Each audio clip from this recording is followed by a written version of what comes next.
Okay, sorry for that delay. It is also about systems, hardware and software. So it's my pleasure to present this summary report. The actual report is bigger, and I believe you have had a chance to go through it because it is available for download. And it is entitled The Clash of Systems, African Perceptions of the European Union and China Engagement. And these are fresh findings. What we are presenting here are fresh findings from our primary data survey. So on June 21st this year, this report made headlines in Germany, in the Berliner Zeitung, that is like the Berliner Daily, a leading daily newspaper in Germany. And of course it was in German. And for those of you who understand or speak German, you can see the headline was there, Studie EU-Einfluss in Afrika schwindet rapide. China steigt auf. That means EU's influence in Africa is degrading rapidly, but China is dominating, is rising. So let's see if the title did justice to our findings. So I'll take you through the background to this survey. We look at paradigms and legacy. Under methodology, data collection and analysis. And the results, the key findings and points of reflection, especially for African decision makers. Then conclusions we draw on the findings, the lessons from this research and policy recommendations. So we are talking about a clash of systems. We know a system is not a toolbox. A system is not a collection of disconnected items, but rather a system speaks to the integrity of system components, those components, and they work together as a united whole. So what is it a clash of? In summary, this report will introduce you to a clash of cultures. The low context culture of Europe, linear logic, versus the spiral logic that is typical of Asian communication style, China in this case. We'll also see a clash of complexes. We have superiority complex, issues of equality, colonial legacy, generational gaps, and peer perspectives on civilization. But we'll also see a clash of constructs, including philosophical constructs, paradigmatic constructs. And at the end of the report, we also made a strong statement that in China, we can say it's easier done than said, but for Europe it is easier said than done. That is a clash of constructs and paradigmatic assumptions for excellence. So you can see the front page of that Berliner Zeitung, how the report was released in the Delhi, Berliner Delhi, in Germany on June 21st. And in what is probably the largest survey of its kind, more than 1,000 African decision makers were asked about Europe's and China's influence. The findings are disturbing. Translated into English, that is what the German writing means. And you can see China at the center, and we have two prominent Africans. So in this report, we are saying that the centuries-old European values and systems model exported to Africa has found itself in an unfamiliar territory, and that is because of China. We see the clash of hardware approach and software approach, and which one is winning the race in Africa.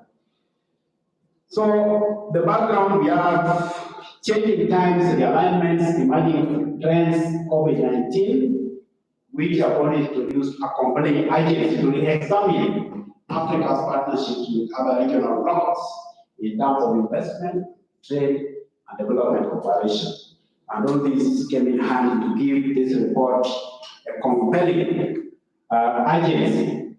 So when you are carrying out this survey, the 8 regional blocks in Africa, and the African diaspora distributed across 12 countries outside Africa, we designed the questions, more than 90 questions, to address these key issues. Not only the classical issues, but also the emerging trends and the mega trends.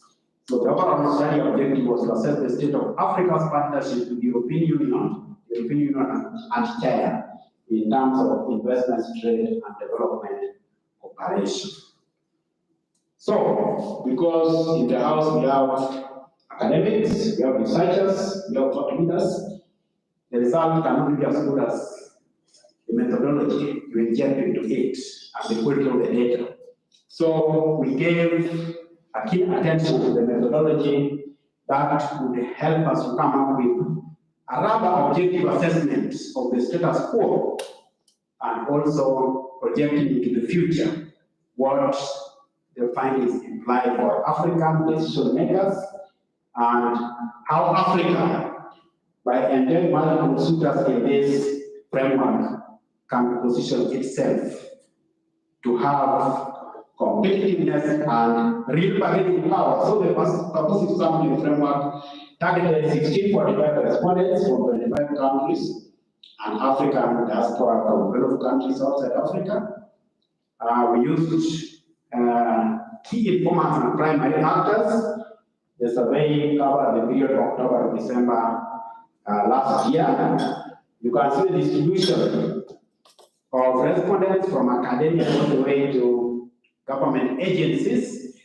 We also had a stakeholder workshop on March the 9th this year, which helped us to share some thesis and stylized facts which we have to interrogate and debunk as per the existing situation and also the findings. So it was online survey, 92 questions. We used Survey Planet platform, which is similar to the other online survey platforms you can use, such as Survey Monkey. But we have to see questions from 1 very disagreeable to 7 very agreeable. So this is where the mathematical modeling comes in, where you get the perceptions on an ordinal scale from 1 to 7, with 4 being the neutral or the transition points of indifference. So the perception modeling was used to arrive at aggregates of positive responses and also negative responses. And why do we have to do this? Because when you just have an average index, it is more of a black box. We don't know what is in this box. So we try to have a clear divide and see how many people were saying yes, the agreeable part, and how many were on the other side, the dissenting part. And that clear divide helps to improve what we call in modeling black box to be gray box.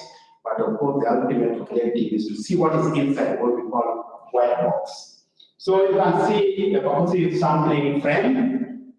You can see how we distributed the respondents, the member states, key informants sample, primary actor sample, and that is what gave us a total of 1645. That was the targeted one, but we ended up getting 62% of this as the response rate.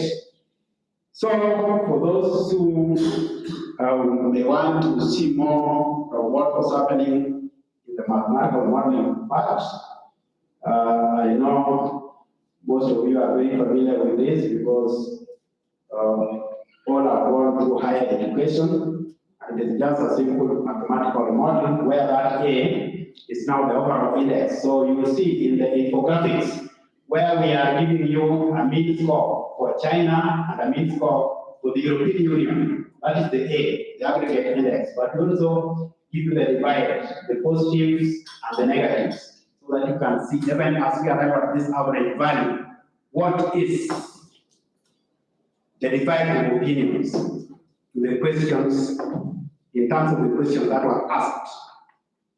So coming to the results, we were able to extract 22 theses from the sticky points, and they tended to debunk narratives or the stylized, what we call stylized facts.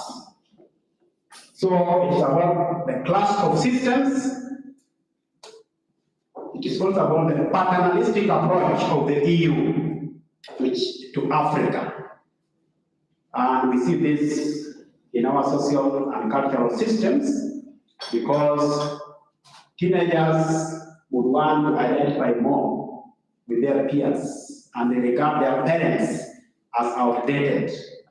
So this kind of rebellion is also evident in Africa, where Europe is trying to lecture Africa like a parent. But when we talk of China, it is giving more of the approach of a peer-to-peer sharing of ideas. And if we try to compare that to what we see in our society, then you can understand why Africa will be more receptive of the Chinese approach. Then, number 3, the backseat of basking in former glory. Europe would still be banking in former glory, but time has changed. Things are not as they were, but they are as they are now. And there's a need to change strategy. And I gave one example in March this year that I would like to repeat. That even in Kenya, in the academia, there are some universities that are still banking in former glory, but things have changed. So it is no longer just about speaking about the University of Nairobi as it were, but we want to know what is happening because younger universities are catching up and even overtaking them. From China's limited trade footprint in Africa to the pervasive foray within 2 decades. Look at the map. In the year 2000, the beginning of the millennium, China, where you see pink, that was China in terms of trade. So China only had a few spots in Africa where the products from China were being imported. But look, in barely 2 decades, what has happened? China has spent almost the whole of Africa in its cover. That is in less than 2 decades. But we talk of the centuries old European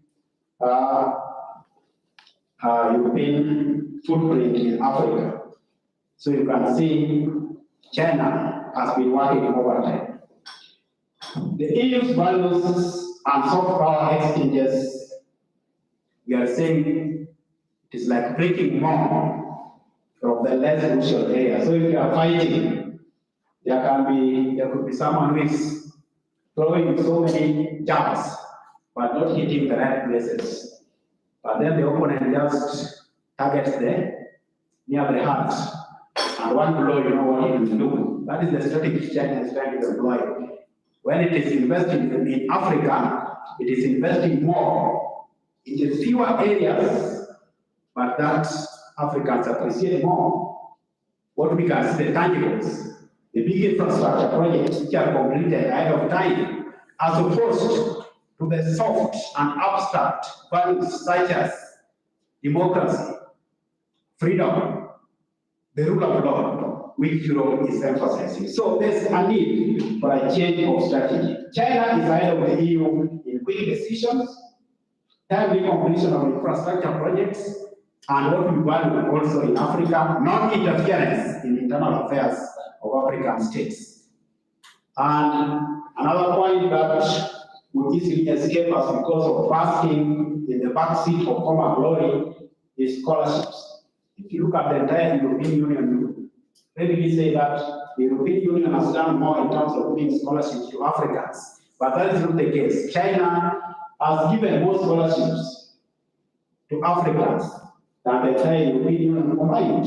China, just one block, and the data is there, which we verified. And that table is also showing you that if you look at the EU, where the EU is leading, this is now the divide of the positives. So when you talk of open negotiations, China scored 56% of the responses that were positive in its favor that China is engaging open negotiations in Africa. and the EU 66.9%. You can see the range is not too far. But again, if you look at the EU column, it is paying more. Where you see the things, it means it is leading. But China is still scoring where it matters. That is why we're using this figurative analogy that your opponent is throwing more jumps at you, but they are hitting the areas that don't matter much. But you are more tactful, and you just need one blow where it matters most. So the few areas where China is scoring, such as quick decisions, quick project completion, non-interference in internal affairs, and use of corrupt tendencies, just exploiting corrupt ways, are making it gain advantage over the European Union in Africa. So in terms of the infographics, as we move towards the conclusion, when it comes to net trap diplomacy, both are culpable. There is no better priest here. The EU cannot lecture China in terms of debt trap diplomacy, because from those findings you see both are almost at par. If you are to give a grade to this student debt trap, 58.9%, we can round off to 59%. It's almost a weak B, and even 66.4 is a B. Go to debt relief, 70.5, that is now an A by university standards, and 61.5 is a B. So you can see the difference is not that far. And go to the mean values. Now the A you saw in the mathematical model. You see Europe mean for 4.6 against China 4.9. So China is ahead there when it comes to the aggregate index on terms of debt trap diplomacy. But debt relief, again, you see the mean values 4.9 and 4.6. What we are saying is that if you look at the mean values from these infographics, they are neck to neck. The difference does not go beyond one level. So if you are talking about the integer scale we were using, you will hardly see a place where if you round off, they are more than 2 levels apart.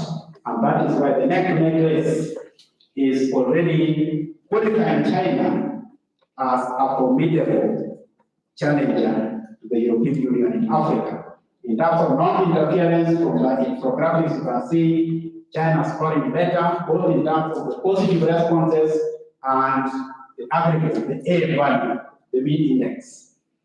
Come to exploiting corruption, the European Union at 33%, China at 55%, China quite ahead there, and you can also see the same in the mean values, 4.5 against 3.5 for the European Union. Big physical infrastructure, now China is far ahead of the EU, and Africans also appreciate these infrastructure projects that are tangible, and we interact with them, we need the services of these infrastructure assets on a daily basis. Surveillance capitalism and marine power, when we talk about digital surveillance and data security, again, Africa is a big team of both the EU and China, and both the China and the EU are culpable. Both are engaging what we call surveillance capitalism, digital surveillance, and exploiting data. So matters of data security and marine power influence on Africa, you can see how the two compare. So what are the reflections? The report raises curious policy questions for the three actors, namely, with the ongoing competing interests of the European Union, or those of China, be at the expense of Africa. Is a strategic competition feasible to enable the three actors to benefit from the competition? The three actors here, Africa, China, and the EU. What type of diplomatic recalibration is needed in the unfolding new order in Africa? And what is the role of African agency in the unfolding clash of systems? All those are important policy questions and points of reflection. In conclusion, we can say both the EU and China deploy direct diplomacy in Africa, go far in reaching Africa's data security through digital surveillance. China has displaced the EU in soft power influence through educational scholarships to Africa. The neck-to-neck mean scores of China and the EU on more than 80% of the questions never went beyond a difference of one level, went rounded off to an integer scale. 5 against 4 equal 4 against 3 raise a compelling perception that China will easily close the gap and overtake the EU on most of the aspects of partnership with Africa. And this also reinforces what we read in the Berliner Zeitung, the Berlin newspaper, that it is true that the findings are disturbing the European Union. Policy recommendations, the EU should set up its paternalistic approach and embrace a strategic partnership posture towards Africa. The EU should recalibrate foreign policy and diplomatic approach towards Africa, and they examine why the EU is slower and outpaced by China in Africa. The EU to promote the development of indigenous African private sector, and the EU and we need to develop EU-Africa digital surveillance security cooperation in a transparent big data mining framework. Those are the key policy recommendations that came out of this report. And now it is my pleasure to hand it over again to James to guide us in the discussion part. Thank you for the engagement.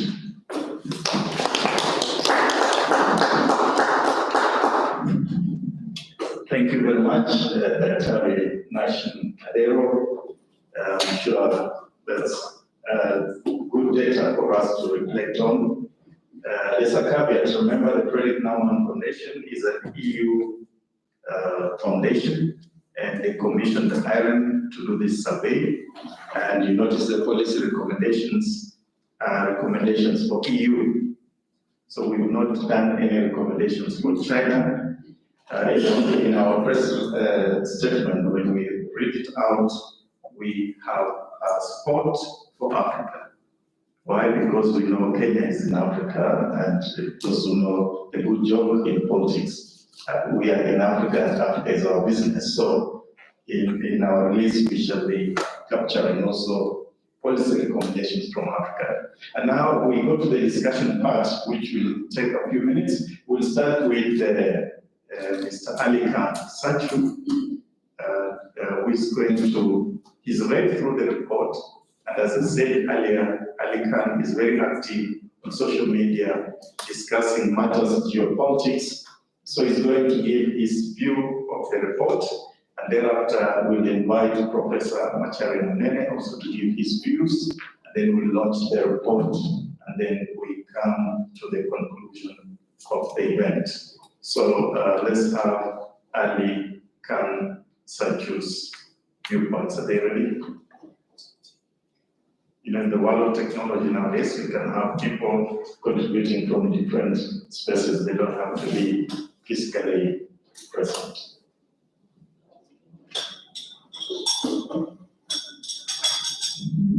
So I hope for the members of the press, you're also preparing your questions. Once we will be reading out our press statement after the discussion, feel free to ask questions and with comments.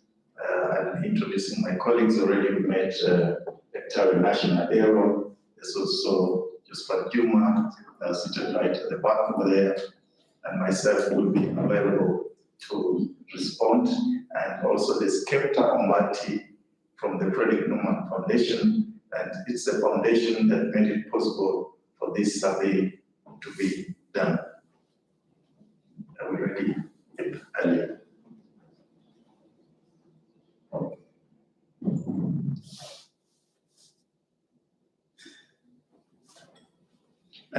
And also tweet a little bit and tag me so I can also tweet. Yeah, I'm told Twitter now is no longer for young people, right? So we need also to, it's quite interesting how technology moves. There's a time when you were on Yahoo, you were the most current, right? Nowadays, if you get an email, Yahoo, it tells you this must be a young person, right? I think we migrated to Gina. This is the most current, right? So are we ready for Ali? On tweeting? Yeah, we have the hashtag Clash of Systems. Could you just write it there? Clash of Systems. Clash of Systems, yes, please. And that's what we've been treating with Ali section, this Clash of Systems, because it's, as you said, Kepler, to catalyze the intellectual input from Africa, really, we would like to have more books coming out of this very powerful title, Clash of Systems, because we know you can evaluate the systems from different perspectives: politics, culture, foods, economy, development, science, all that. Okay, now let's welcome Ali Kansaju, the founder, CEO, investment advisory firm, Rich Management, to make his comments. Go ahead. My name is Ali Kansaju. Geoeconomic and geopolitical analyst. And I'd first like to thank James Shikwati and his team for his invitation to speak to you for a few minutes about the report that's been presented. I would like to commend James and the team for this report. I have not come across scholarship of this type looking at this situation with the level of granularity and a continent-wide analysis.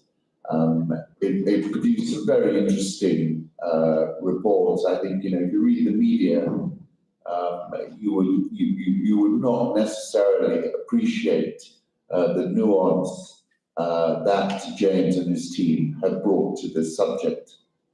I'm speaking to you from Lamu, which is interesting of itself, because although James and his team have looked at the Chinese engagement with Africa over the last 2 decades, as we know, DNA was found here in Pate Island, for example, which belonged to Chinese sailors from the time of the visit of Admiral Zheng He, who subsequently became a very iconic figure for the whole China-Africa story. At this moment in time, what I find interesting from a geopolitical point of view, firstly, with respect to Kenya, we're very currently inward-looking. We have an incoming election. The focus is purely on that.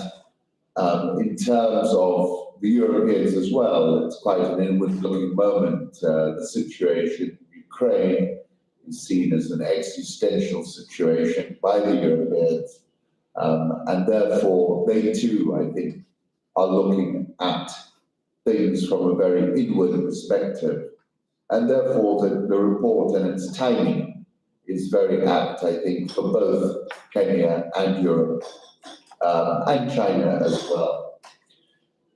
What observations can I make is that, firstly, with respect to Europe, we have huge macro developments happening. For example, we know from now to 2050, 1 in 2 of every newborn in the world will be in Africa. We know that both the European and Chinese demographics are moving older, and essentially the human capital that will power both these economies in many respects are going to be African. And therefore the nature of the engagement between those continents and ourselves is going to be a key factor to the way all 3 continents develop going forward. We can easily criticize both the Europeans and the Chinese for the engagement, and there is a lot of propaganda, which I think this report really cuts through in many regards. But, we've got to look at Africa. I think the Europeans have got to look at Africa as an economic opportunity, and, that dreaded phrase, win-win, is one that can be applied the way I think Europe now has to look at the African continent. and less through a security immigration prism, which seems to be the main prism quite often that the European continent looks at Africa through. There are plenty of challenges, but I think this is a wake-up call to European policymakers who have, I have to admit, put forward, interesting roadmaps, but I don't think have looked at the main challenge, which is how to uplift the average living standard at a time of a cost of living crisis globally for the average African. I think if we look through, if the European policymakers look at the continent in that way, we'll see a very, very different and more profitable and more worthwhile engagement. With respect to what I learned from this analysis of China, it's clearly there is a great difference between the way Chinese engagement is reported in the Western media. Dead trap diplomacy. There is a lot of negative reporting, and it's interesting the divergence between the way it's being reported in the press and the perception of the average African as represented in this report that you have put out. And I think all Europeans, Chinese, Africans have to consider that the more engagement and more non-partisan reporting is going to drive better decisions. And we often talk about African agency, and my final point is this. If we really believe in African agency, I think what we've got to be doing more of is negotiating with these two juggernauts more as a continent and less on an individualistic basis. And I think that's my key takeaway. These relationships are too important, the outcomes too important for the future of the continent.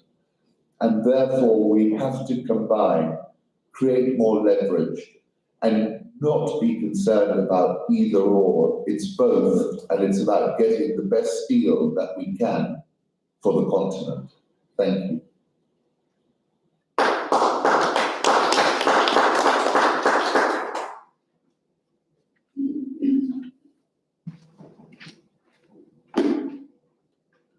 Thank you very much, Ali Khan. I know he's following on Twitter.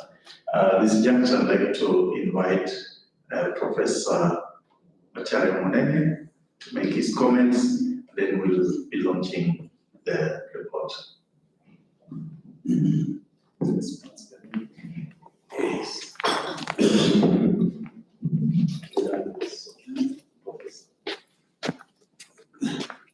Even move the laptop.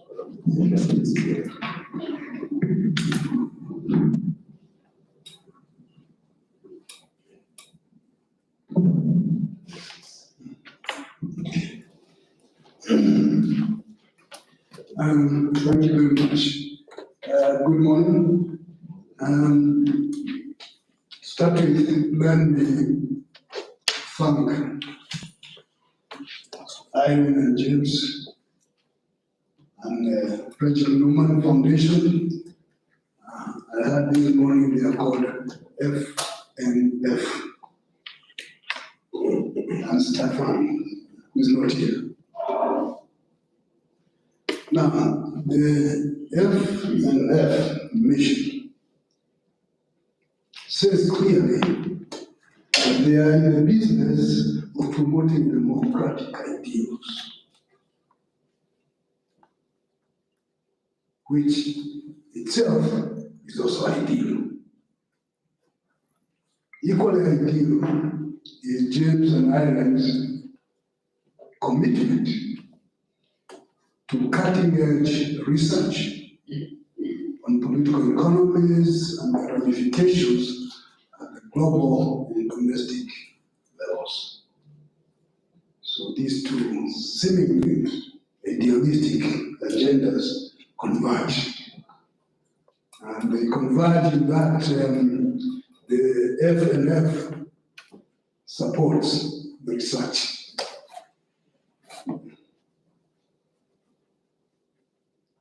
different types of research. And the latest of these is the one that's being launched together. The clash of systems. And what is it that's being clashed? And it boils down to expectations, culture, beliefs, attitudes towards each other, some very negative attitudes.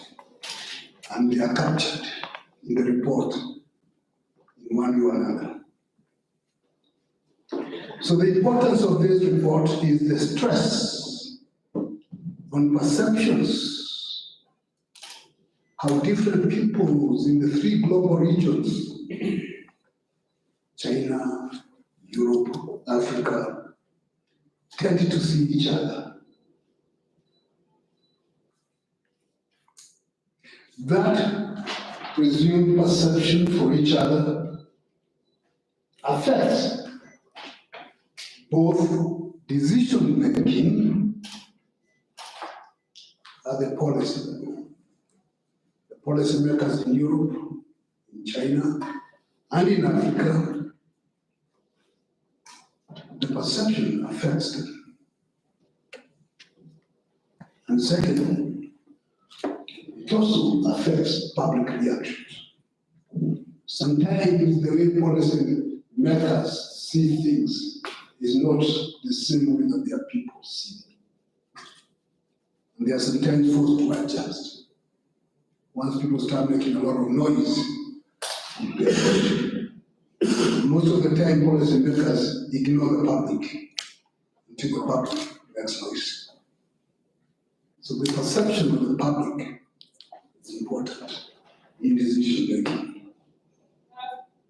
So how the public perceives their region as it relates to the other regions, or how Africans see their region as it relates to Europe and to China is important. Because the policymakers who would not want their public to get angry with them, then try to adjust to avoid trouble. And that's not just in common in Africa. Sometimes it is less so in Africa than in Europe and in the Americas. So how does Africa see China and Europe? The way it does affects African, Chinese, and EU decision makers. So what do we see? And I think Alice Sanchez alluded to it. The propaganda machine is great.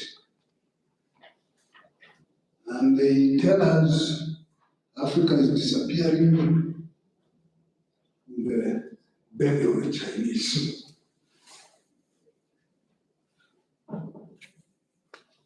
So the Chinese progress or perceived progress is at the expense of the Europeans and let's say the West in general, the conservative West. That's what the problem is. The Chinese are making progress in Africa, supposedly at the expense of the European. This is knee-jerk reaction. Somehow they're walking up 20 years old. What are the Chinese doing there? They're supposed to be the one in charge. So what are the Chinese doing there?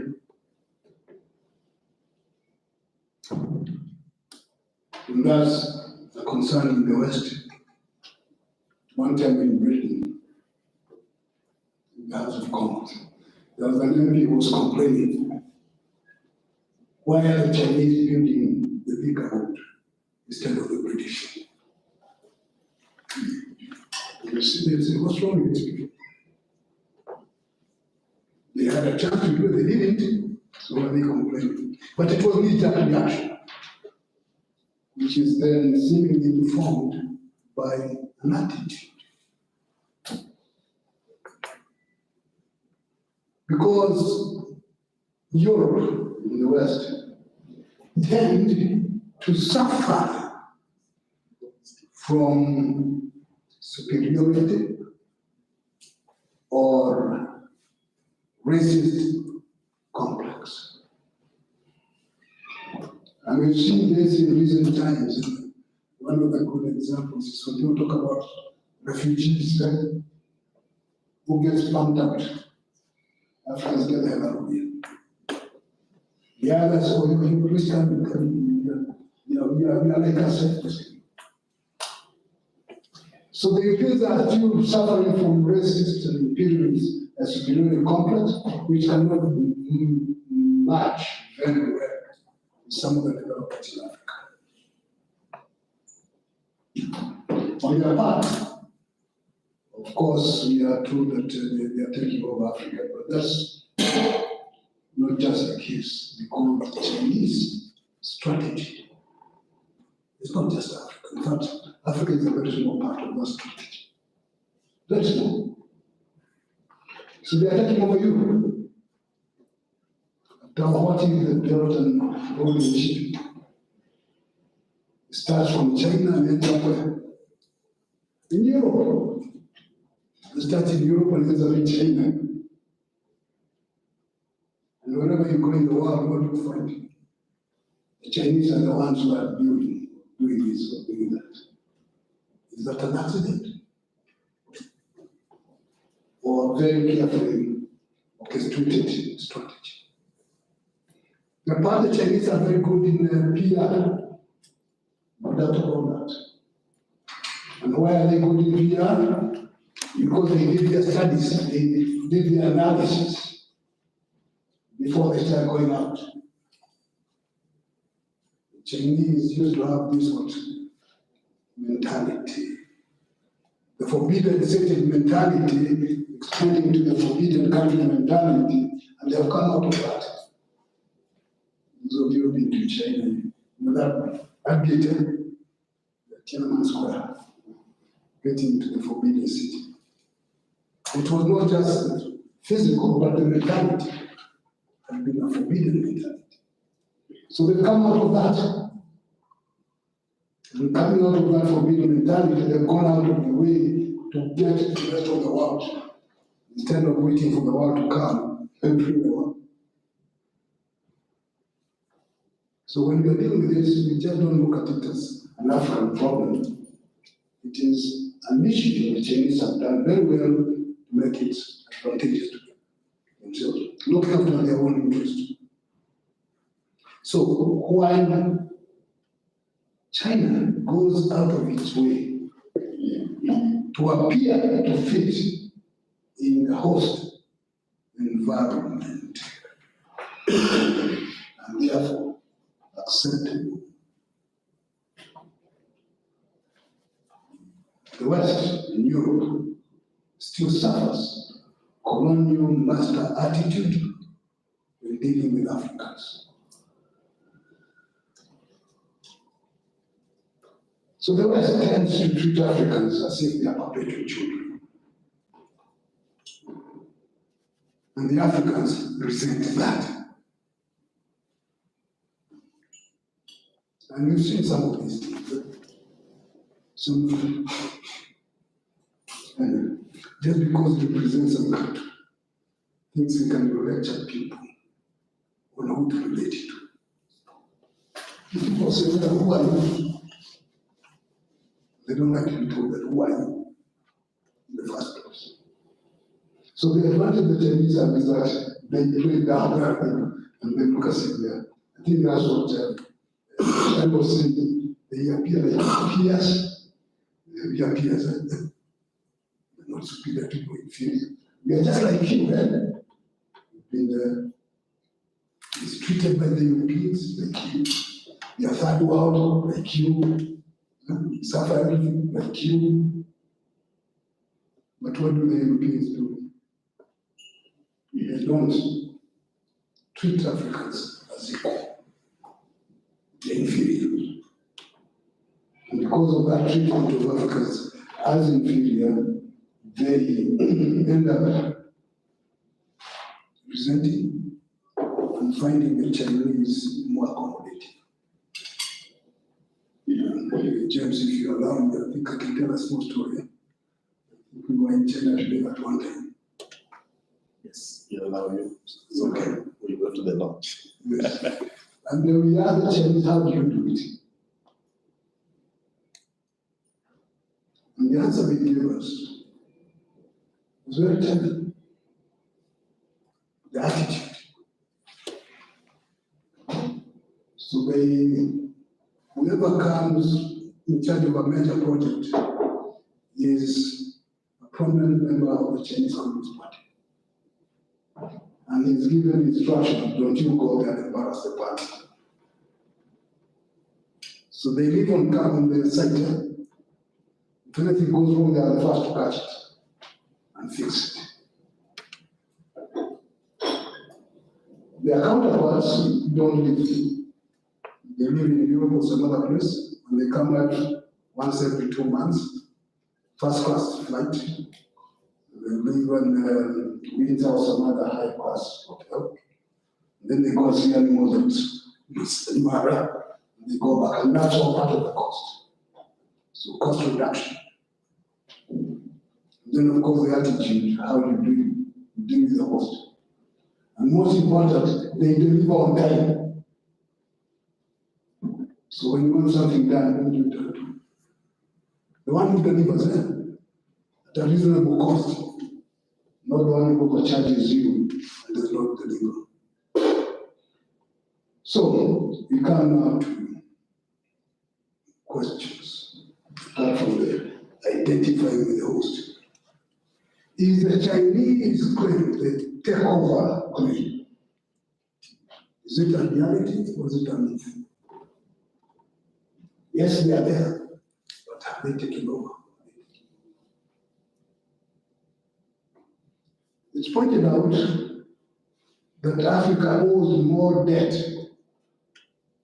to Europe than to China.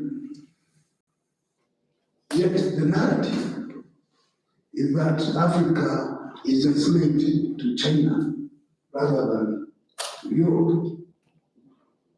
Question. Is this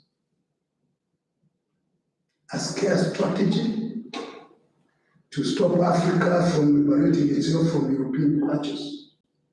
Is it? I think the Taliban made a point. China tends to invest more intangible. You can see it. The West likes to invest in the abstract, visible, while they are still having strong control. So, to whom is China a threat? Is it a threat to Europe or to Africa? And that answer to that question will then lead to some answers. So does the European Union need to adjust its approach to Africa? And I think there was a suggestion to that effect. If it is to get along, stop that high-handedness, racist approach to Africa. Stop it. Then how does China respond to the emerging EU challenge to its presence in Africa? Because it has to respond. And Africa. How would Africa, the African policymakers, respond to both the EU and China? Balancing the two. Bearing in mind all the time, paramount concern, the interests of Africa and the right of African policymakers to make their own decisions without having to be told by anyone as to what that policy should be. So the report is very good by raising some of these concerns. if Europe wants to, then it's a media that it is losing interest in, according to this perception. How does it react to it? And how do African policymakers take this report and make use of it to the advantage of the African countries? Thank you very much.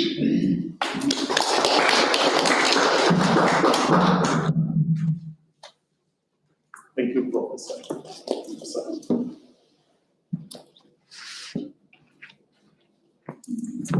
So I think we're going right according to the program. Now we've had the two discussions that at least had the ability to access our report earlier. I don't know if there's any question from the non-media members before we launch the report. Because I know we have also members from the university community present. Because once we launch, then the media will be the people hogging the space for questions and comments.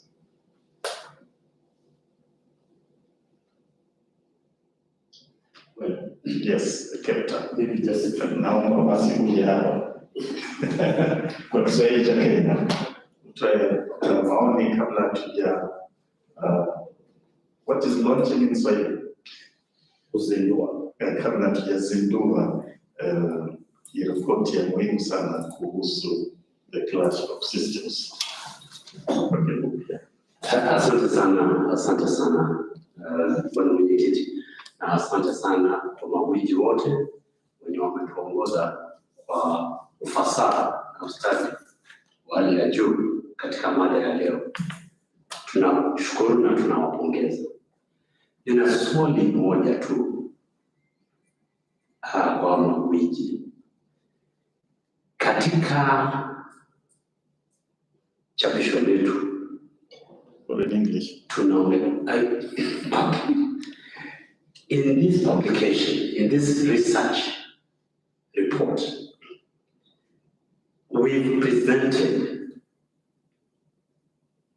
the EU-China engagement with Africa as a competition. And in the analysis and critique, we've deepened that, which suggests as a zero-sum game. The question is it possible to also perceive this as complementary rather than competitive zero-sum relationship? In other words, can Africa tap from both ends?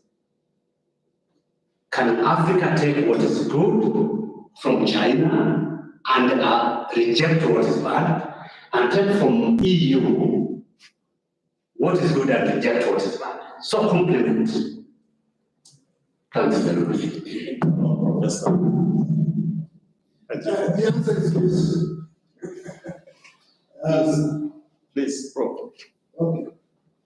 Do you have another question as well, so that once we finish, then we just launch the report? You have something? Okay.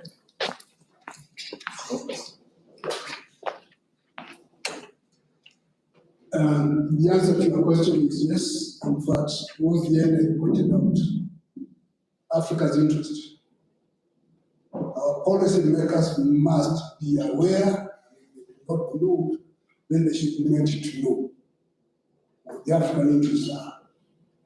And with that, we need to balance and take what is good in EU, West, there are some good things there, and take what is good from China, and there's some good things, and leave out, be able to tell the bad things and just say, you are partner, you are partner. But the ultimate decision should be Africans, policymakers. To know that, they have to know that's part of the reason the report is good. Talking about the perception. And then shape the decision to suit African interests rather than European or Chinese interests, but African interests. interests. And that way they'll be complementary, because there'll be convergence of interests. The European interests converge with African interests. Look at Tadir. We talk. When African interests and the Chinese interests converge, go ahead. Because the ultimate concern is it good for Africa. And we entrust our leaders, legitimate leaders, to make those decisions. Unfortunately, sometimes some of our leaders do not seem to know what they're doing. That's the problem. So that's why they need some education. National interest, continental interest. They don't go and give out core interests in favor of one or two million Jews. I think that would be, yes, it can be done, and it should be done. Okay. Yes, Prof. As you know, you're my senior in international relations. Yes, my name is George Mangi. I teach diplomacy at the Eastern Area University. Prof, you are my senior in IR. Don't you think, from where I sit, because we teach about China, Africa a lot, don't you think why China is getting the leverage it is in Africa has more to do with exploiting the loophole of the principle of non-interference in Africa affairs? And you see, when you look at it objectively, that's more like it does not demand such values as accountability and all that, which the West is not ready to compromise. Don't you think that is the stronger point for the Chinese? Prof, Mr. Mike. No, this one. That is a fallacy. Every country looks out for its interests. Okay? How it does it, it's its business. Now, if you talk about corruption, the West is as corrupt as anybody can be. Yeah? The West interferes with Kenyan affairs on a regular basis. It interferes with African affairs on a regular basis. Yes, so we are promoting this, or we like this. Their values, which is okay, because that is their interests. There's nothing wrong with that. Promoting their interests. But their interests are not necessarily African interests. The Chinese are also promoting their own what? As I pointed out, they do their analysis, their research. And the idea, what they want, is to penetrate the rest of the world and get what they need. If they are not going to get what they need by making a lot of noise, useless noise on some things, they are not going to engage in that. Because the key thing is that they want to move ahead. And they've succeeded in some parts. And that's why you have this knee-jerk reaction. Now, when you talk about non-interference, it's not a Chinese problem. To how we've seen the West also exercises that principle of non-interference, where its interests are concerned. Yeah? If it makes no sense to interfere in a country in terms of your interests, you don't. So this interference thing is a political, is a strategy to control the rest. So when it is not in your interest, you don't do it. Yes, so we've just seen a very good example. Joe Biden was in Saudi Arabia the other day. Did he just say anything about it? It's not in his interest. So what's the difference there? There are places there. The primary thing is the interest of the country doing it. If it advances what you want, you do it. If it does not, you shut up. It's a common practice. So if the Chinese think that they will advance their interest by behaving certain ways, they'll do it.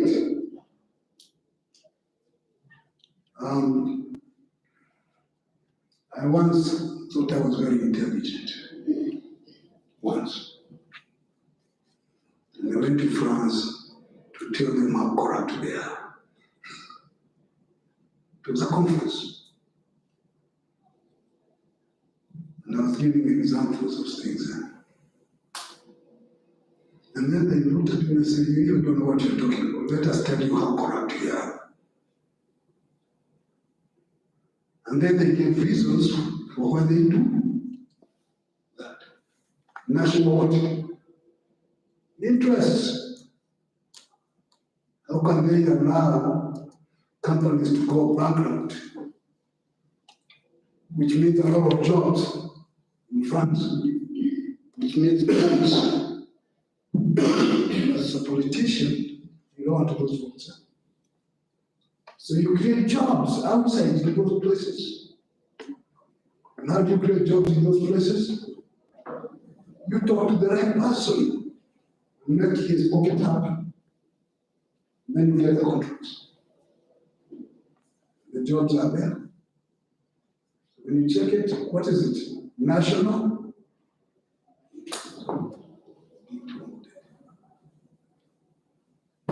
So the others cheated the Tanzanians here on the security issues. And when they were asked, they said what? National security. So you should be careful about this thing. Someone is doing this, why is that person doing that? Because he loves Africa. Why? So it is convenient, they do it. It is not convenient, they run away from it. That's the way we should see it. So it is in the interest of the Chinese to get ahead by being respectful to the host country. That's all.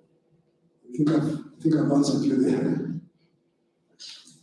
All right. Okay, thank you, Professor.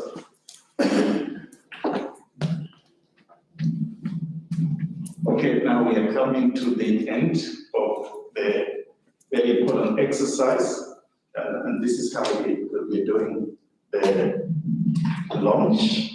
First, I'm going to give the main highlights of our press statement, and thereafter I will call my colleagues to come up front and capture from FNF as well with your colleagues, and we'll all get copies of this. So the launch, we are not blowing any balloons, no.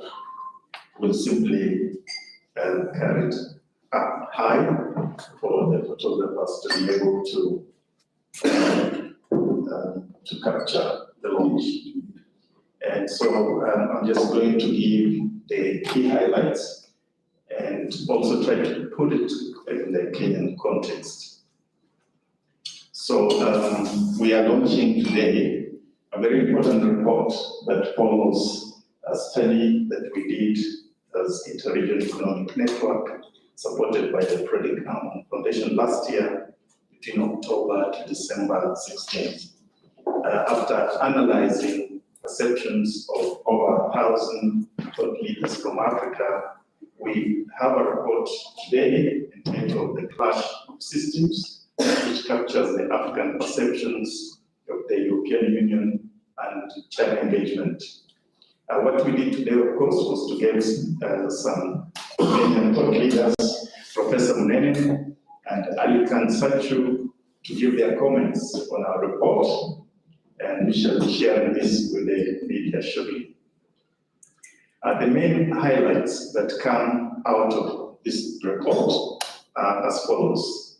The report has established that China has a competitive advantage in 4 areas of its success in Africa. And the 4 areas are as follows. The Chinese are quick in making decisions. They are faster in implementing projects, and they actively respect the non-interference in internal affairs policy, and they are soft on matters of corruption. Here, what I mean is the Chinese do not give up on deploying corruption as a tool to meet their interests. And then the second aspect of the highlight is that while Africa and African leaders largely appreciate European value-based policies, they perceive the Europeans to be largely paternalistic, meaning they do not respect the Africans or they treat Africa as children. The third highlight is that if Europe has to up its game in this competition with China in Africa, Europe must shift the focus of its engagement from Africa from aid to trade and recognize Africa as a strategic partner and engage the African continent as a continent of opportunity. And then for the African policymakers, the key highlight here is, and this is important for us, especially in Kenya now that we are having elections and we know all political parties are looking inward, that Africans must leverage the interest of the two powers. Here we assume European Union as well, but as we all know, European Union, of course, is a union of around 27 countries, while China is one bloc. So the point here being that African policymakers, Africans in general, and even our politicians need to be aware that because we have two powers competing in Africa, there's now what would largely refer to as the competition of narratives. You could use the word propaganda, but we chose not to use the word propaganda. I think it's about narratives. So far, the European Union, when it comes to narratives, I think they have got an upper hand. But the Chinese decided not to go into the narrative competition. They decided to go into what Dr. Adero was referring to as hardware, meaning let the road speak for itself. And I think in Kenya we can see the debate, even in politics, we can talk about democracy, but something to do with the expressway will always show up, or standard gauge rail line will always show up. So it means the rail line talks on behalf of the Chinese somehow. So those are the key highlights. So I'm not going to read the entire press statement. I think this I'll let Juma distribute to all the press members present. And I think the message for Kenya, because now we have elections, is that we should be cautious not to be too much inward looking, even as we approach the last mile, because we need to also query our candidates about the plans they have to navigate the competing powers, because if we fail to have proper navigation tools, then it means that whoever takes over the leadership is going to have a rough time, trying to manage the interests of China, the interests of the European Union, or generally what we call the interests of the West. And we've seen it playing out already in terms of the war in Ukraine. If we put it in the context, we've seen countries being reminded not to import goods from certain countries and maybe not to be friendly to other countries. So that's why we need leaders who can navigate these kinds of pressures. Otherwise, without having the proper know-how, it can easily lead to a scenario where the clash of systems will drown Kenya's interests, as Professor pointed out. So at this juncture, I'd like to invite Captain Juma and National Bureau and to come and of course we launch the report with no balloons, no fireworks. Can we get copies? And Captain can come with one of the ethnic members as well to join.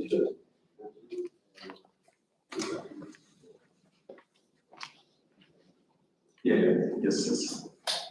And then I think if there are enough questions due to everybody. And then thereafter we'll invite educations to the research team and we can respond to the questions. Then we conclude with the event. Looks like the boats are still in the ocean. Okay, super, we have them.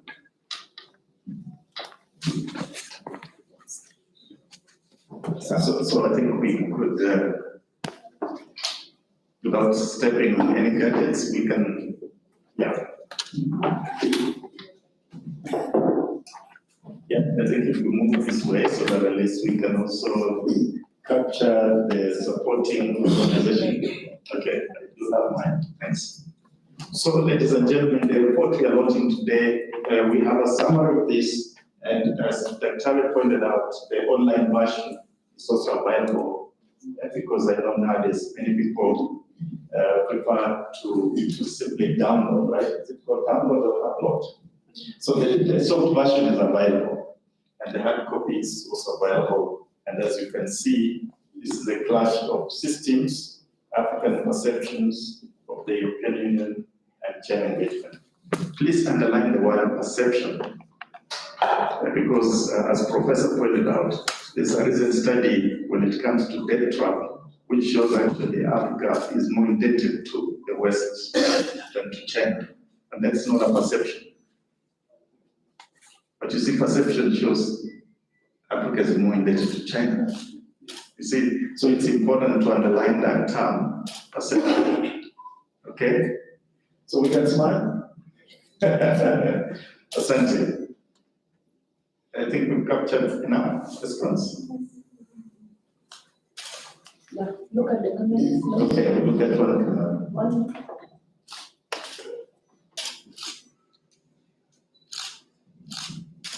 Can we open it as well? No, you don't want it to open, right? You can just discuss this. Yeah, Discuss with them. sometimes that's totally to us. If we can probably, yeah. Remember there used to be the English grammar school colleague of my friend. Yeah.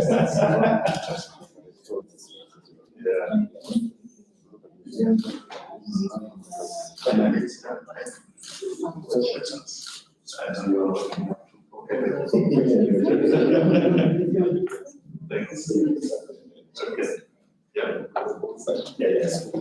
So the rest of the discussion can continue. Yeah. Let me just make one observation. One other, just in an addendum. Yeah.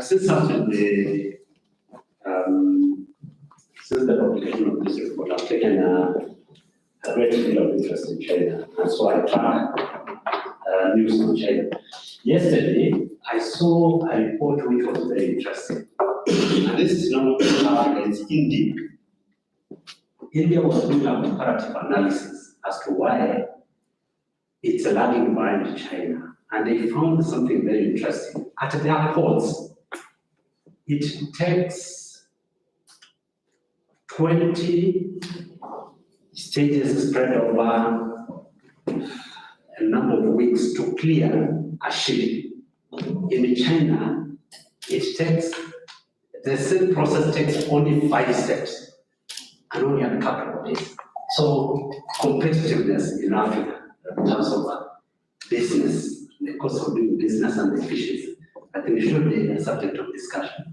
Yeah, I remember the purpose of this is to catalyze more research, catalyze more intellectual conversation on this topic. And again, as Professor Ali Khan pointed out, is to caution us not to be too much inward looking.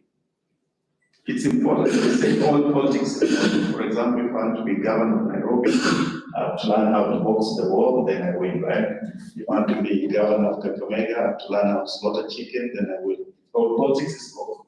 But when it comes to the reality of uplifting your country to the next level, it can never be local. A leader has to go beyond being local. And that's part of what Professor Mena was highlighting, that it's important that our leaders pay attention, and even their team that advises them pay attention to these realities that are not necessarily local. You can win, but if you miss the game, then you're in for a tough ride, similar to what we've seen in Sri Lanka, for example. So I give the press an opportunity to ask questions. If they don't have questions, then we simply provide them with a press release, and we cross fingers that you will cover our report. Do you have anybody with a question from the press? Comment, observation?